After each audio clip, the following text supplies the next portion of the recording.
Letter 63. To the Honourable Daines Barrington. As the frost in December 1784 was very extraordinary, you, I trust, will not be displeased to hear the particulars, and especially when I promise to say no more about the severities of winter after I have finished this letter. The first week in December was very wet, with the barometer very low. On the 7th, with the barometer at 28 5/10, came on a vast snow, which continued all that day and the next, and most part of the following night, so that by the morning of the 9th the works of men were quite overwhelmed. The lanes filled so as to be impassable, and the ground covered 12 or 15 inches without any drifting. In the evening of the 9th, the air began to be so very sharp that we thought it would be curious to attend to the motions of a thermometer. We therefore hung out two, one made by Martin and one by Doland, which soon began to show us what we were to expect, for by 10 o'clock they fell to 21, and at 11 to 4, when we went to bed.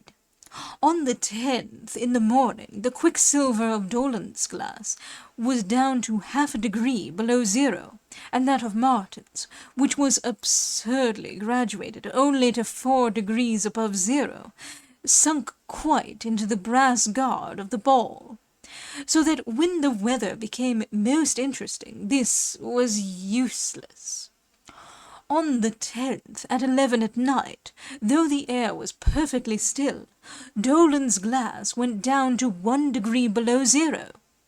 This strange severity of the weather made me very desirous to know what degree of cold there might be in such an exalted and near situation as Newton.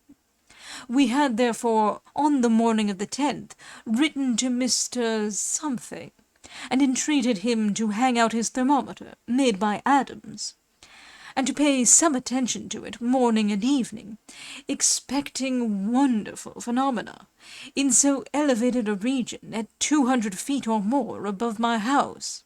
But behold, on the 10th, at 11 at night, it was down only to 17, and the next morning at 22, when mine was at 10.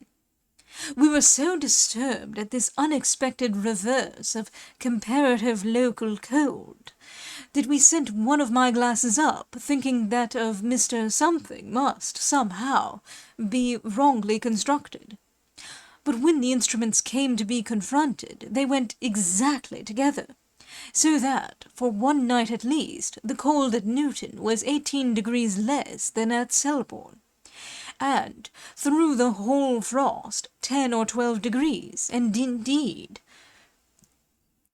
when we came to observe consequences, we could readily credit this, for all my laurustines, bays, ilixes, arbutuses, cypresses, and even my Portugal laurels, and which occasions more regret, my fine sloping laurel hedge, were scorched up, while at Newton the same trees have not lost a leaf. Footnote: Mr. Miller, in his Gardener's Dictionary, says positively that the Portugal laurels remained untouched in the remarkable frost of 1739 to 1740, so that either that accurate observer was much mistaken, or else the frost of December 1784 was much more severe and destructive than that in the year above mentioned. End note.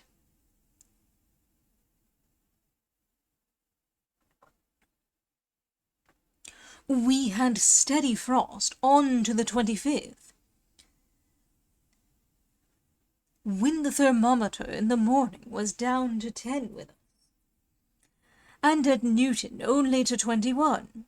Strong frost continued till the 31st, when some tendency to thaw was observed, and by January the 3rd, 1785, the thaw was confirmed, and some rain fell.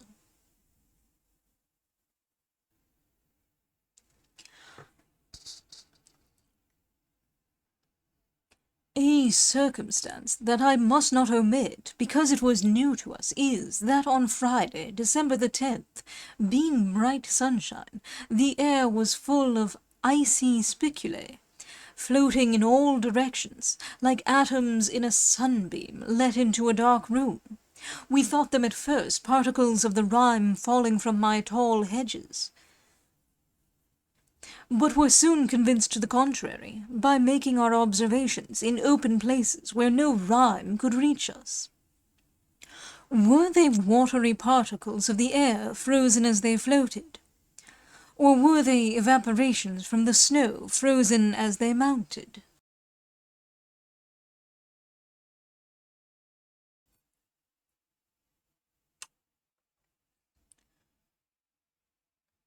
We were much obliged to the thermometers for the early information they gave us, and hurried our apples, pears, onions, potatoes, etc., into the cellar and warm closets, while those who had not, or neglected such warnings, lost all their stores of roots and fruits, and had their very bread and cheese frozen. I must not omit to tell you that, during those 2 Siberian days, my parlour cat was so electric that had a person stroked her and been properly insulated, the shock might have been given to a whole circle of people. I forgot to mention before that during the 2 severe days, 2 men who were tracing hairs in the snow had their feet frozen, and 2 men who were much better employed had their fingers so affected by the frost, while they were thrashing in a barn, that a mortification followed, from which they did not recover for many weeks. This frost killed all the firs and most of the ivy, and in many places stripped the hollies of all their leaves. It came at a very early time of the year, before old November ended, and yet it may be allowed from its effects to have exceeded any since 1739 to 1740.